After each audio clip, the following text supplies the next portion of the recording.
आप लोगों को एक आंसर देती हूँ। बहुत सारी हमारे पास ख़वातीन ऐसी आती हैं जो कि जिनको इन चीज़ों की पता नहीं होता।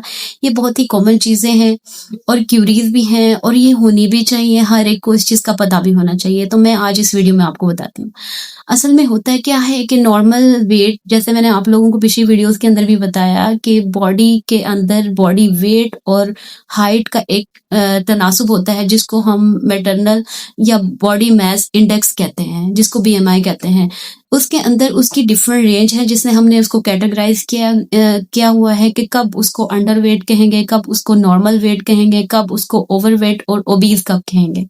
नॉर्मली होता है कि एक नॉर्मल या हेल्दी खातून का जो वेट होता है वो 18.5 से लेके 24.9 तक किलोग्राम पर केजी होता है।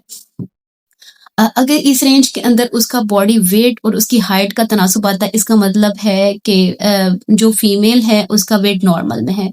अब इसकी डाइट कितनी होनी चाहिए, इसका वेट गेन कितना होना चाहिए, मैं पहले नॉर्मल का बता देती हूँ, फिर आपको बाद में अंडर वेट और ओवर वेट और ओबीज का बताऊंगी। अब एक प्रेग्नेंट फीमेल जो कि नॉर्मल वेट के अंदर हाइट और वेट के लिहाज से है, उसको ट्राइमेस्टर वाइज कितना वेट गेन होना चाहिए और टोटल कितना होना चाहिए। एक्चुअली जो नॉर्मल वेट वाली खवातीन होती हैं, उनके अंदर normal weight gain whole the pregnancy 11 to 16 KG होना चाहिए, मतलब for the 9 month of pregnancy.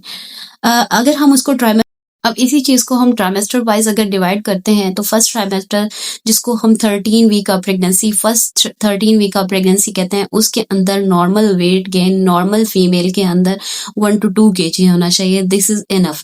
इसके बाद जो नेक्स्ट 13 वीक्स होते हैं, उसके अंदर 5 to 6 केजी उसका वेट गेन होना चाहिए। और जो फर्दर 13 वीक हैं, क्योंकि whole the duration of the pregnancy 40 weeks की होती है, उसके दौरान